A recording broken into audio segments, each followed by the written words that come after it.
The laughter hit him before the words did, sharp and careless, cutting through the warm glow of the reunion hall like a blade. In that instant, standing under the chandelier with his cheap suit and tired eyes, he realized he had never truly healed from the day his life split in two. He was a single dad surrounded by polished smiles and old trophies of success, and the one person who knew exactly where to strike had just found him again.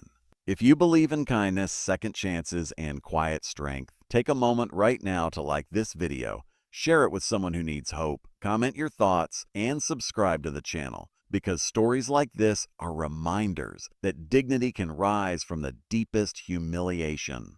The reunion was supposed to be harmless, a night of catching up, of remembering who they once were before life complicated everything. He almost did not come. The invitation sat on his kitchen table for weeks, slowly curling at the edges, just like the unpaid bills beneath it.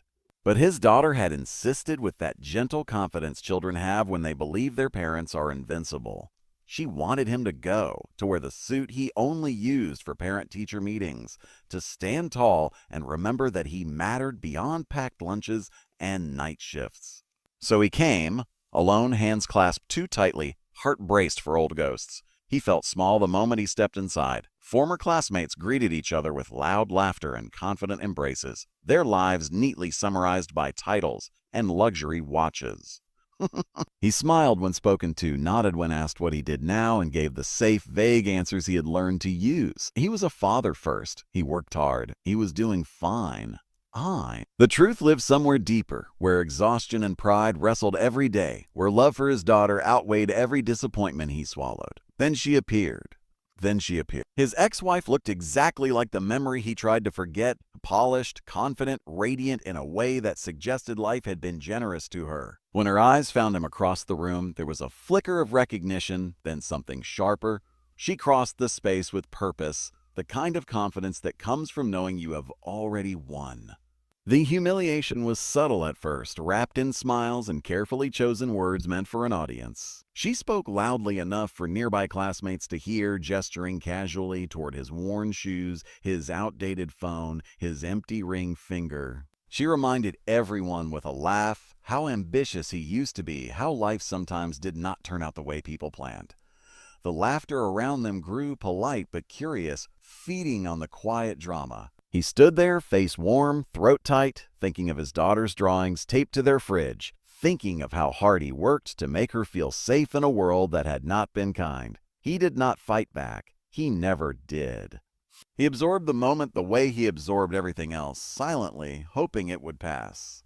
This was his challenge, the one that haunted him more than any bill or sleepless night, standing firm when the past tried to define him as a failure. His ex-wife's words reopened old wounds, reminding him of the dreams that collapsed when she left, when responsibility landed squarely on his shoulders and never left. He had raised a child alone while rebuilding himself from the ground up, and yet here, under bright lights, none of that seemed to matter. As the evening stretched on, he retreated toward the edge of the room, watching others dance between memories and achievements. The music blurred into the hum of conversation. He felt invisible again, just as he had felt during the hardest years when no one applauded survival. He wondered if coming had been a mistake, if courage sometimes meant staying away rather than showing up. That was when the energy in the room shifted. It was subtle at first, a ripple of attention moving in one direction, heads turning, voices lowering. Someone important had arrived. He noticed it only because his ex-wife suddenly straightened, her smile tightening, her gaze flicking toward the entrance with calculation. A woman walked in with calm authority, dressed simply but elegantly, her presence commanding without effort. People recognized her instantly, whispers spreading like sparks. She was the CEO of the company that had quietly reshaped the city's business landscape, the leader people admired from a distance. He recognized her too, not from magazines or speeches, but from early mornings and late nights. She was his boss. To him, she was not an icon, but a woman who noticed effort, who valued loyalty, who had once asked him how his daughter was doing and actually waited for the answer. He froze, panic mixing with confusion. This was not the place he expected to see her. He felt exposed, as if two separate worlds were colliding without warning. She scanned the room, eyes thoughtful, until they landed on him. Something softened in her expression, something warm and unmistakable. Without hesitation, she walked straight toward him, past clusters of stunned alumni, past curious stares. He felt his heart hammer as she reached him, her presence grounding in a way he did not know he needed. She placed a hand on his shoulder with familiarity and affection, and the room seemed to hold its breath. Then she said it, one simple word that carried the weight of belonging and respect, a word that transformed the air around them. The way she said it was not romantic in the shallow sense people expected, but intimate in a deeper, truer way, filled with care and shared history.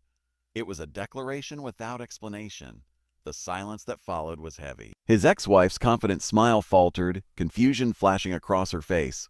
The narrative she had been crafting cracked instantly. People leaned in, curiosity replacing judgment. He stood there, stunned, as his boss continued to rest her hand on his shoulder, her presence shielding him without aggression, her respect undeniable. In that moment, the years of quiet perseverance surfaced.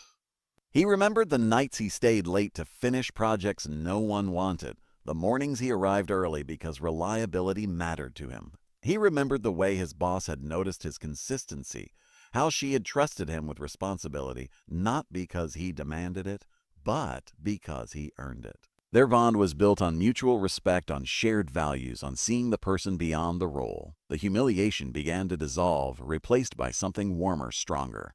Not triumph, but validation. He realized that dignity does not always roar. Sometimes it arrives softly, carried by someone who sees your worth when others refuse to. His ex-wife faded into the background, her words losing power, her laughter hollow in comparison to the quiet strength now anchoring him. As the night continued, conversations shifted. People approached him differently, with curiosity rather than pity, with interest rather than condescension. He did not boast. He did not explain. He simply stood taller, grounded in the truth of his life. He was a father who showed up. He was a man who endured. He was valued. Stoat. The challenge he faced that night was not just public humiliation, but the internal battle between shame and self-respect. For years, he had measured himself by what he lost rather than what he built. Standing there with his boss's quiet support and the echo of her words still warm in his chest, something changed. He began to see his life not as a series of failures, but as proof of resilience. Later, when the music softened and people drifted toward goodbyes, he stepped outside into the cool night air. The city lights shimmered like possibilities. He thought of his daughter waiting at home, probably asleep with a book open on her chest, trusting him completely. He knew he would tell her about the night not as a story of embarrassment, but as a lesson. That respect is earned in silence. That kindness returns in unexpected ways. Before the story ends, take a moment and comment below with the word respect if you believe quiet strength matters more than loud success. As he walked to his car, he felt lighter, not because life had suddenly become easy, but because he no longer carried the weight of someone else's judgment. He had been humbled and then lifted, not by revenge, but by recognition. That was the real victory. If this story touched your heart, if it reminded you that perseverance counts even when no one is watching, please like, comment, share, and subscribe. Your engagement keeps stories like this alive, and somewhere out there, someone needs this reminder tonight. The next morning arrived quietly, the way important mornings often do, without fanfare or announcement. Sunlight slipped through the thin curtains of his small apartment, falling across the scattered toys on the floor and the stack of library books by the couch. He woke with the unfamiliar feeling of peace resting in his chest, as if the night before had rearranged something deep inside him. For the first time in years, the memory of the reunion did not sting. It settled gently, like proof that his life had meaning beyond survival. He made breakfast for his daughter the same way he always did, carefully cutting fruit, warming milk, packing her lunch with handwritten notes tucked inside. But something in his posture had changed. He moved with steadiness instead of apology. When she looked up at him with her usual sleepy smile, he felt a quiet pride swell in his chest. He had stood through humiliation and walked away with his dignity intact, and that mattered more than applause ever could. At work later that day, nothing looked different on the surface. The building was the same, the desks were the same, the routine unchanged, but people noticed him. not because of gossip or spectacle, but because confidence has a gravity of its own. His boss greeted him with the same warmth she always had, professional yet sincere, and asked how his daughter was doing. He answered honestly, and she listened the way she always did. There was no need to mention the reunion. What mattered had already been understood. The days that followed brought subtle shifts. Opportunities opened slowly, not as rewards, but as recognition. Responsibilities expanded. Trust deepened. He was no longer just the dependable employee who filled gaps and fixed problems quietly. He was someone whose perspective mattered. And as his sense of worth grew at work, it spilled gently into the rest of his life. One evening, as he waited outside his daughter's school, he noticed how differently he held himself among other parents. He no longer compared himself to the polished couples or the expensive cars. He focused on the small hand that slipped into his, the laughter that followed them home, the sense of being exactly where he was supposed to be. He understood now that success was not a single moment or a public title. It was consistency, it was love given daily without conditions. His ex-wife faded further into the background of his thoughts. Not out of bitterness, but irrelevance. Her opinion no longer shaped his self-image. The reunion had been the final echo of a chapter that had already ended. What remained was the present, solid and earned. Late one night, after his daughter fell asleep, he stood by the window and looked out at the city lights again. He thought about how close he had come to not attending the reunion, to hiding from a moment that would test him. He realized that courage is not always loud defiance. Sometimes it is simply showing up even when you expect to be hurt. He understood something else too. His boss had not saved him that night. She had only reflected back what was already there. The strength to endure, the dignity to remain kind, the value of a man who never walked away from responsibility. That realization settled deeply, reshaping the way he saw himself. Life did not transform overnight. Bills still came. Mornings were still early. Parenting was still exhausting and beautiful and relentless. But the shame that once followed him like a shadow was gone. In its place was a steady confidence, quiet but unbreakable. Months later, at another gathering, another room filled with people measuring their worth against each other, he felt no fear.